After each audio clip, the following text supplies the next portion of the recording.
क्या बॉलीवुड का hero number 1 अब अपने ही ड्रामे का विलन बन गया है? गोविंदा और सुनीता की जिंदगी अब किसी सस्ती फिल्म से कम नहीं। गोली कांड, डिवोर्स का ढोंग और वो बैग्स जो शायद लोकल मार्केट से उठाए गए हों, ये सब क्या चल रहा है? साजिश है या गोविंदा की फ्लॉप फिल्मों का ट्रेलर? चलो इस कॉमेडी थ्रिलर को डिकोड करते हैं। पिछले साल गोविंदा ने अपने पैर में गोली मार ली या शायद किसी को बोल दिया, भाई एक गोली मार दो, थोड़ी पब्लिसिटी चाहिए। फिर डिवोर्स की खबरें आईं, सुनीता कोर्ट तक पहुंची, लेकिन हफ्ते भर में सब सुलझ गया। अरे इतनी जल्दी तो हमारी माँ भी हमसे नाराजगी खत्म नहीं करती। और ऊपर से गोविंदा के सेक्रेटरी की मौत, क्या वो गोली कांड पार्ट 2 में फंस गया? फिर सुनीता हर जगह छा गई, पॉडकास्ट में, एयरपोर्ट पर। यार ये क्या है, फिल्मी स्क्रिप्ट या फैमिली का तमाशा? सुनीता का हर मूव अब किसी कॉमेडी सीन से कम नहीं। डिवोर्स की बात कर रही थी, लेकिन अगले दिन गोविंदा के घर का टूर देती दिखी। अरे तलाक लेना है तो अपना सामान पैक करो ना, गोविंदा का बेडरूम क्यों दिखा रही हो? एयरपोर्ट पर YSL बैग्स लिए पोज मार रही थी, जो शायद ये सब लोखंड वाला से 500 रुपए में खरीदे हों। इंटरव्यूज में बोलती हैं गोविंदा के पास एक राज है। अरे वो राज शायद ये है कि गोविंदा ने पिछले हफ्ते का खाना उनके बैग में छिपा रखा है। तो क्या सुनीता बॉलीवुड की नई ड्रामा क्वीन बनने की प्लानिंग कर रही हैं, या बस गोविंदा को कह रही हैं अब मेरी बारी है हीरो? थोड़ा इमोशन भी सुन लीजिए। सुनीता कहती हैं गोविंदा रात को सोते नहीं, बस बातें करते हैं। अरे शायद वो अपनी अगली फिल्म का टाइटल सोच रहे हो, मैंने गोली क्यों चलाई। लेकिन मजाक छोड़ो, क्या सुनीता के पास कोई पुराना टेप है जिसमें गोविंदा अपने पुराने डांस मूव की प्रैक्टिस कर रहे हो? अगर ऐसा है तो ये शादी कम नाच मेरी जान का ऑडिशन ज्यादा लग रहा है। गोविंदा का दिमाग तो किसी 3D शतरंज से कम नहीं। पुराने दिनों में कहते थे मुझसे बुरे सवाल पूछो ताकि मैं भड़कूं और अखबार में छपूं। तो क्या गोली कांड उनका PR स्टंट 2.0 था? पहले सहानुभूति बटोरो, फिर डिवोर्स का ढोंग करो और सुनीता को बोलो जाओ एयरपोर्ट पर थोड़ा पोज मारो। या फिर सच ये है कि गोविंदा अपनी बायोपिक बना रहे हैं, टाइटल गोली से ग्लोरी तक और सेक्रेटरी की मौत। शायद वो गोविंदा के नए गाने मैं तो गोली मार रहा था सुनकर भाग गया। तो यार सच क्या है, गोविंदा का खेल या सुनीता का मजाक? इस वीडियो को लाइक और शेयर करिए, क्योंकि अगर ये सच नहीं भी है तो मजा तो पूरा आ रहा है। कमेंट में बताइए कि गोविंदा को ऑस्कर दिया जाए या सुनीता को बिग बॉस में डाल दिया जाए। अगली बार सुनीता जब कैमरे पे आएंगी तो क्या वो गोविंदा का कोई पुराना गाना गाएंगी या नया लोकल बैग दिखाएंगी? और गोविंदा शायद बोले मैं तो बस मजे ले रहा हूँ। सब्सक्राइब करना ना भूलें, क्योंकि ये ड्रामा अभी और भी मसालेदार होता दिख रहा है। तो बॉलीवुड में ऐसा कोई महीना खाली नहीं जाता जब किसी न किसी सेलिब्रिटी का तलाक न होता हो। आम लोगों में जब 10-15 साल शादी के हो जाते हैं तो कहा जाता है कि अब निभा लो, तलाक लेने का क्या फायदा। जबकि बॉलीवुड में 20, 25, 30 साल के बाद भी शादियां टूटना आम बात है। गोविंदा और सुनीता का रिश्ता अपने भांजे कृष्णा अभिषेक से भले ही ठीक न रहा हो, लेकिन गोविंदा और सुनीता को हमेशा एक आदर्श जोड़ी के रूप में देखा गया या अपनी PR मीडिया के द्वारा दिखाया गया। जब भी ये दोनों टीवी पर एक साथ आते हैं तो इनकी अलग ही केमिस्ट्री दिखाई देती है, क्योंकि वो सब स्क्रिप्टेड होता है। लेकिन अब इनके रिश्ते की सच्चाई लोगों के सामने आ गई है, क्योंकि सोशल मीडिया पर खबरें चल रही हैं कि ये दोनों तलाक लेने वाले हैं और सुनीता ने तलाक की अर्जी भी दायर कर दी थी। सुनीता ने अभी हाल ही में एक इंटरव्यू दिया और बताया कि वो अपने दोनों बच्चों के साथ अलग अपार्टमेंट में रहती हैं, जबकि गोविंदा उसी लाइन में अपने बंगले में अकेले रहता है। क्या इन दोनों का सच में तलाक होने वाला है या सिर्फ अफवाह है? बात करेंगे आज की इस वीडियो में इन दोनों के तलाक की खबरों पर। इनके तलाक पर बाद में आते हैं, लेकिन इससे पहले बात करते हैं इन दोनों की लव स्टोरी पर, क्योंकि इन दोनों की लव स्टोरी के बारे में कहा जाता है कि दोनों की लव स्टोरी फिल्मी है। इन दोनों की शादी हुई थी साल 1987 में।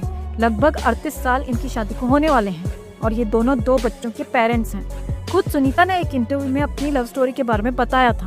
सुनीता ने बताया कि उसने गोविंदा को पहली बार तब देखा जब उसकी बहन की शादी गोविंदा के मामा से हुई थी।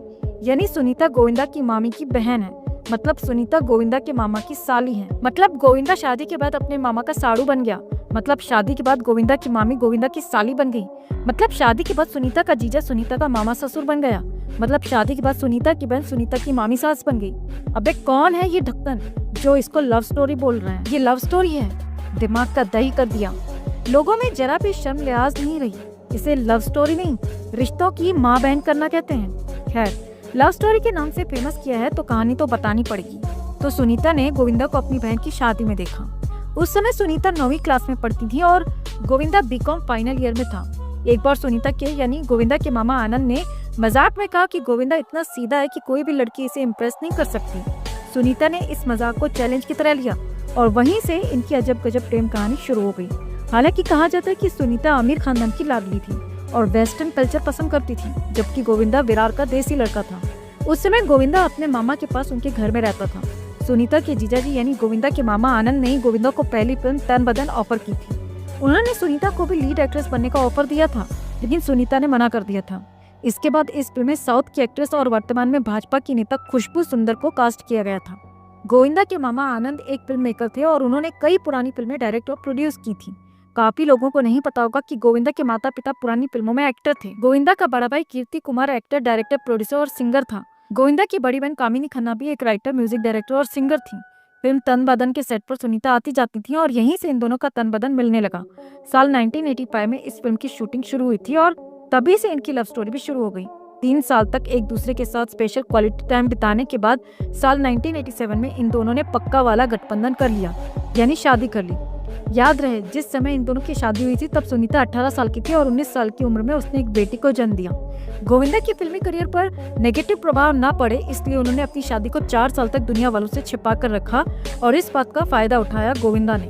गोविंदा एक अच्छा एक्टर है, इसमें कोई शक नहीं है, लेकिन गोविंदा अपने टाइम में एक नंबर का प्लेबॉय था और जिस हिसाब से इनके तलाक की खबरें आ रही हैं, उससे लग रहा है कि गोविंदा ने अपनी तलवार अभी भी म्यान में नहीं रखी है, क्योंकि गोविंदा का नाम आजकल एक मराठी एक्ट्रेस के साथ जुड़ रहा है।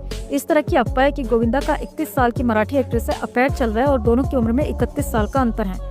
हालांकि अपने अफेयर पर अभी तक गोविंदा की तरफ से कोई बयान नहीं आया है, लेकिन गोविंदा की पत्नी ने कुछ दिन पहले एक इंटरव्यू दिया था।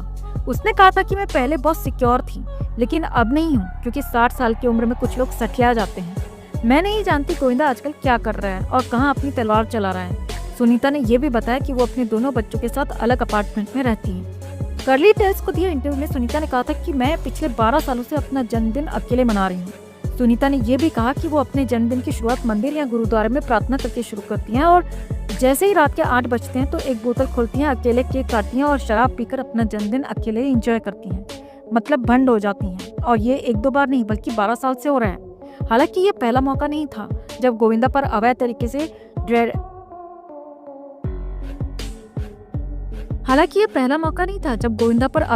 से ड्राइविंग करने के आरोप लगे हों। इससे पहले भी गोविंदा कई एक्ट्रेसेस के साथ में गाना गा चुका था।